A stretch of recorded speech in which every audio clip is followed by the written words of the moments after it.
동아시아사 수능 특강 5강 수능 마스터 2. 자, 4번 문제를 이어서 보도록 하겠습니다.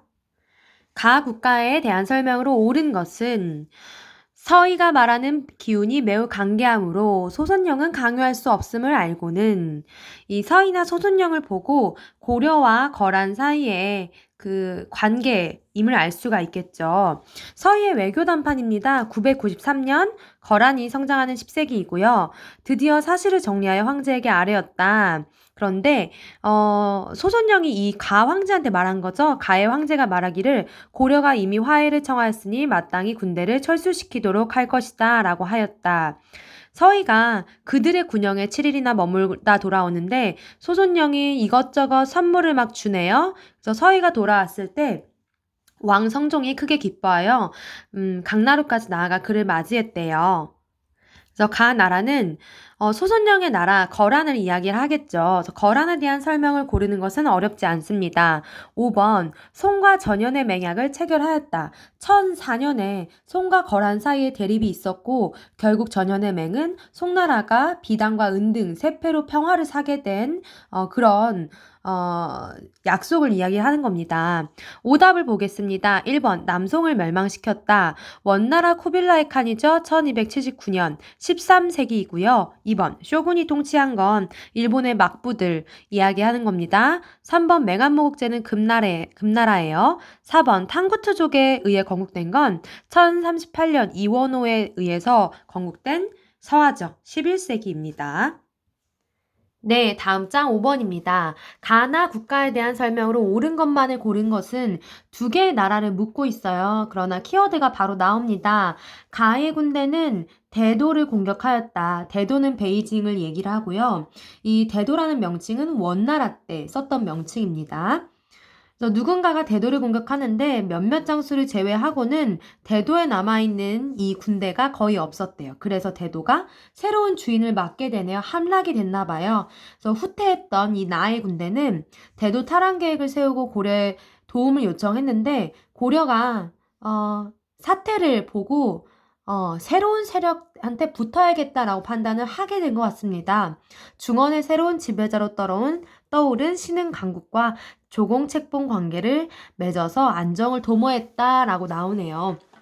기존에 있던 대도가 함락된 거니까 명나라가 원을 공격하고 들어오는 거겠네요. 그래서 가는 명이고요. 나는 원입니다. 14세기 원명 교체기였죠. 그래서 각각 국가에 대한 설명으로 옳은 걸 고르면 됩니다. 기억. 가, 서하를 멸망시켰다. 서하 멸망시킨 것은 원의 칭기즈칸입니다. 세 차례나 공격 끝에 멸망을 시키게 됐죠. 니은, 가, 북로 남해의 화를 입었다. 명나라가 15세기 중반에서 16세기 중반에 이르는 기간 동안에 북로 남해를 겪습니다. 맞고요. 디귿, 나, 일본 정벌에 실패하였다. 원나라가 두 차례 쿠빌라이 칸 때 일본 원정을 시도하죠. 1274년과 1281년. 그러나 소위 신풍 때문에 실패를 하게 되고요.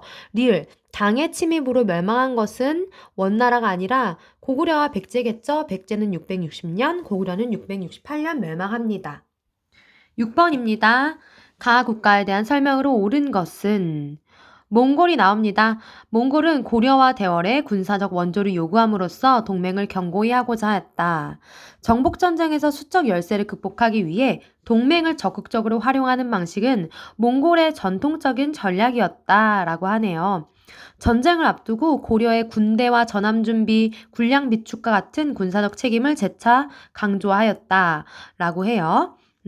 1268년 몽골의 가 정벌이 시작되면서 동아시아는 전시체제로 돌입하였다. 결국 1276년 창장강, 중국의 강남 지역 이야기하죠? 창장강 전역에서 벌어진 몽골의 대규모 군사활동이 성과를 거두었고 힌트 나옵니다. 이만이 함락되었다.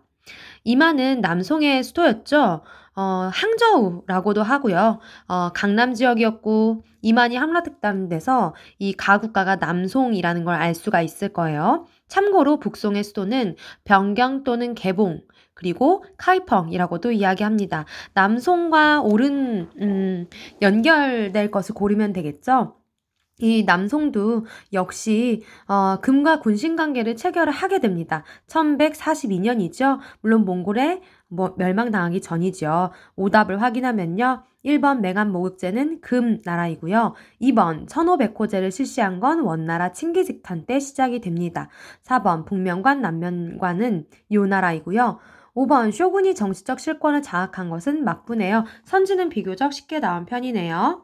7번 갑시다. 네, 7번 다음 항해가 이루어진 시기 동아시아 각국에서 볼 수 있는 모습으로 옳은 것은 중국의 함대가 거친 항구수라고 나오고요. 항해 차수가 1차부터 7차까지 있네요. 뭐 이렇게 다른 부분을 더 안 봐도 이렇게 여러 차례 한 항해를 나갔던 함대는 명나라 영락제 때, 성조 영락제 때 정화의 항해죠. 동남아부터 아랍인도, 아프리카, 모가디슈 말린디까지 갔다고 했어요. 주요 기항지 보면은 우리한테 익숙한 도시도 나오죠. 팔렘방은 인도네시아고요. 캘리컷 인도고요. 모가디슈 아프리카까지 간 거 나오니까 정화의 항해입니다. 정화의 항해는 15세기라고 알아두어야 돼요. 정화에게 명했던 영락제는 1402년에서 1424년 15세기 초에 재위했던 왕입니다. 15세기 초다라고 기억하고 선지를 봅시다. 1번 한국, 몽골의 침략에 맞선 삼별초의 군대. 몽골 전성기는 13세기입니다. 삼별초는 몽골과 강화에 반대하면서 항쟁을 한 거였죠.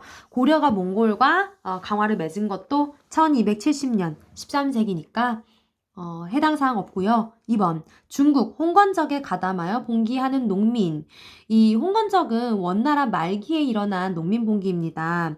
이 홍건적 출신이었던 사람이 바로 명나라를 건국한 주원장 홍무제가 되는 거죠. 1368년 명이 건국되고 요 14세기가 원명 교체기이기 때문에 2번은 14세기라고 체크를 하면 됩니다. 3번 중국 장거정의 개혁에 불만을 표하는 관리.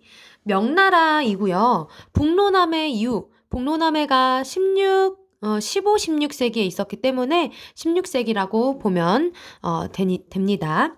4번 일본 견당사로 중국에 파견되는 관리. 견당사는 7세기에 시작이 되고요. 9세기 말 894년을 마지막 견당사로 해서 끝나게 됩니다. 마지막 일본은요. 무사들을 지휘하는 무로마치 막부의 쇼군. 무로마치 막부가 언제부터 언제까지 존재했는지를 잘 봐두세요. 1336년에서 1573년까지입니다. 전국시대가 마무리되는 그 시기죠. 14세기에서 16세기까지니까 바로 이 무로마치 막부가 15세기 요 시기랑 이제 맞물리는 시기가 있는 거죠. 그래서 답은 5번이 됩니다.